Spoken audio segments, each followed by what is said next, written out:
Hi, welcome to the Cinema Timeline. We're going to be going over the history of cinema.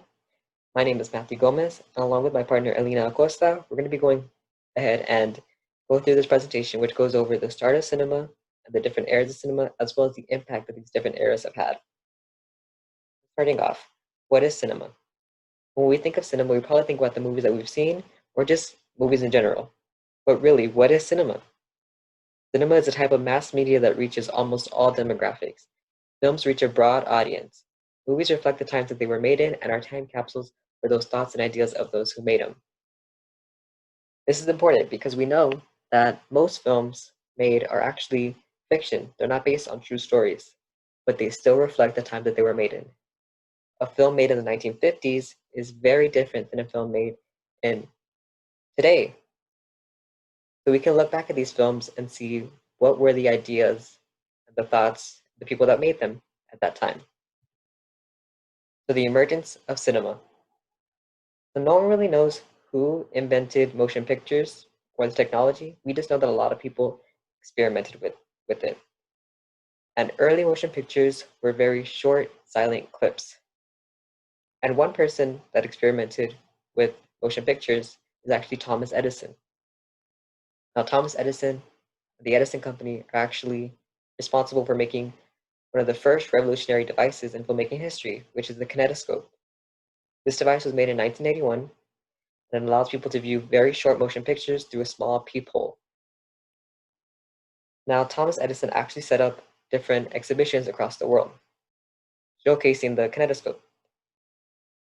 And one of the attendees of one of these exhibitions was Auguste Lumiere. Now, Auguste Lumiere is one of the Lumiere brothers, and the Lumiere brothers invented the cinematograph in 1894. This device was able to project motion pictures onto a screen. The cinematograph was also able to record and develop motion pictures onto film. It's the first film camera ever invented. Now, he invented this because he thought that there has to be a cheaper and more accessible way to showcase the types of motion pictures that the kinetoscope was able to showcase. So they invented this projection system, which was able to project these films onto a screen so that multiple people can watch the film at once instead of just one person looking through a peephole. And by 1896, they would go on to open theaters across the world, showcasing their device. Now, this is considered to be the first true motion picture. It's called Workers Leaving the Lumiere Factory. It was made in 1895. This was shot with a cinematograph.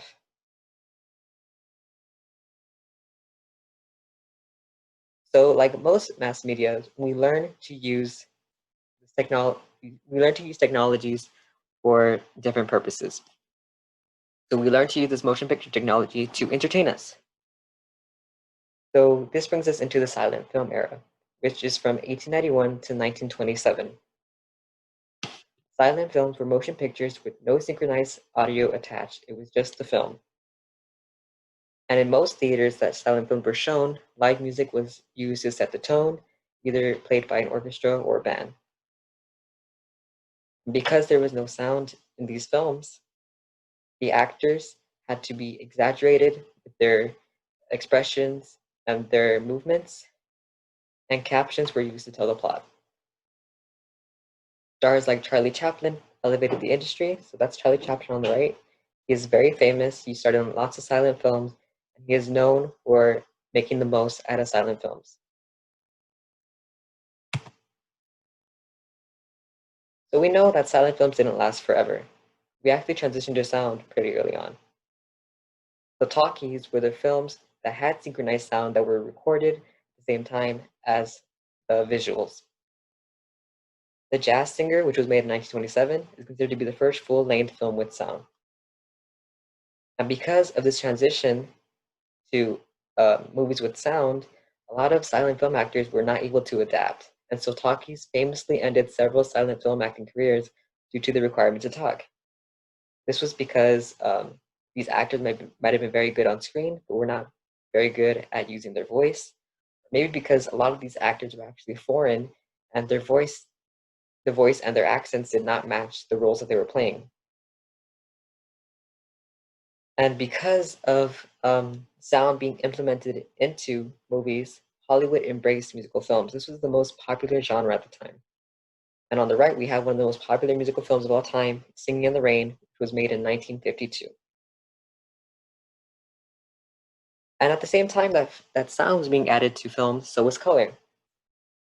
So on the right, we have The Wizard of Oz, a very famous movie that I'm sure almost everybody has seen, was made in 1939. And is often thought to be the first color film. And that is false, because colored films were actually being made all the way back in the silent film era. But they didn't go mainstream until very later on. So early color films in the silent film era were hand-colored frame by frame. And as you can guess, that was very painstaking and very time-consuming and just not practical for most films. The company Technicolor was developing their system of making color films throughout the 1910s and 1920s, but it was very expensive and very limited, and they had very big cameras. The studios did not want to put in the time and the effort to make these films that were going to take way more effort than the profit that was going to be made from these films. It was not worth it.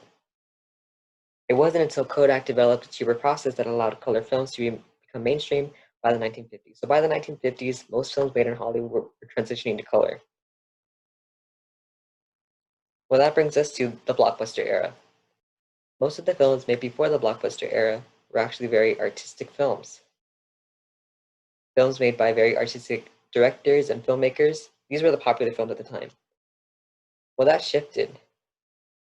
So a blockbuster is actually a highly popular and financially successful film. The first blockbuster is considered to be Jaws, made in 1975. The studios went from making very artistic films to making films that were going to make a lot of money. Very high concept films that were very high budget that made a lot of money. And the shift to blockbuster dominance is criticized for the subsequent fall of artistic films that dominated before. So artistic films were not being made as much anymore because the focus now was on making money from these blockbusters. Examples of blockbusters are Jaws, Star Wars, Jurassic Park, The Avengers, Avatar, etc. So basically, every big film makes a lot of money is a blockbuster.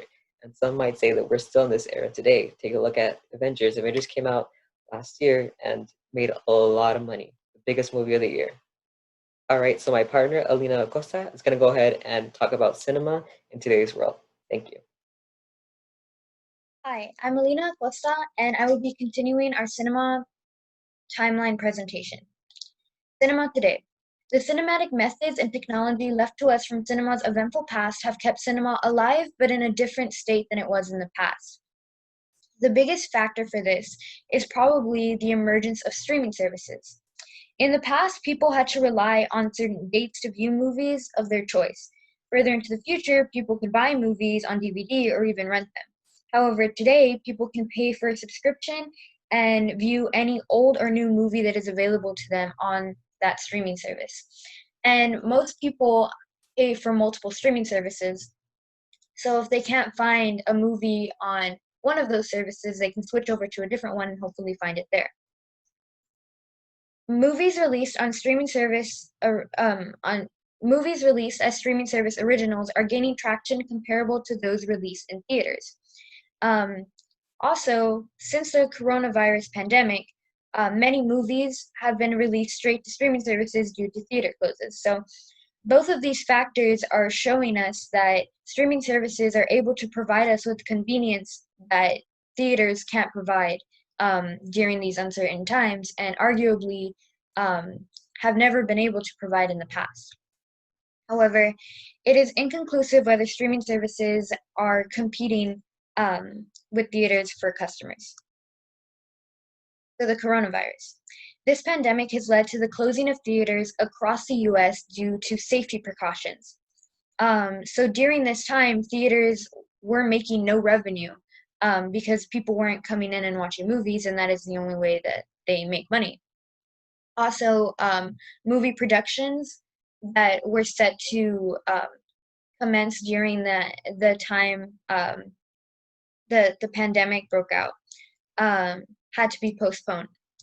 The coronavirus precautions for reopening means limited customers allowed for social distancing, um, and limited showtimes. Now, this varies between movies, but ultimately it's the same precautions where it's 6 feet apart and no, there's a certain amount of people allowed in theaters depending on size. So this next clip that I'm about to show is just meant to put a number to how coronavirus has affected the theater industry.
Okay, so as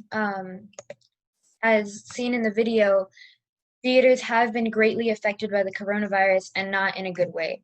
It is very uncertain how theaters will continue from now on.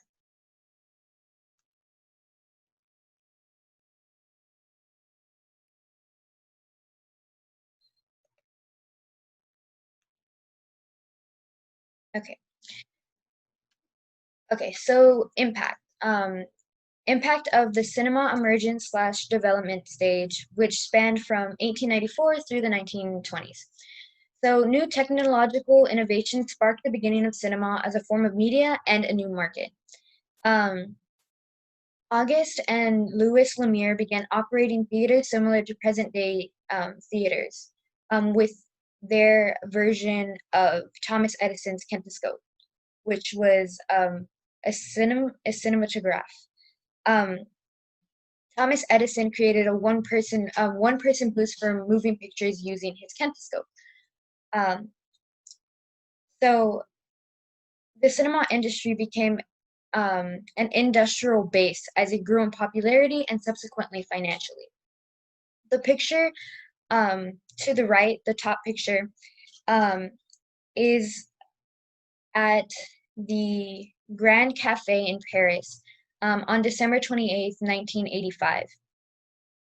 This is the opening night for the Lumiere brothers um, series of short films, which they had at least 15 showtimes throughout the day for. This was one of the first commercial movie screenings, which showed, like I said, a series of short films by the Lumiere brothers. And this was the beginning of many showings for them, and even the beginning of a chain of theaters that they would later open. The bottom picture is from 1894 through 1895 in San Francisco.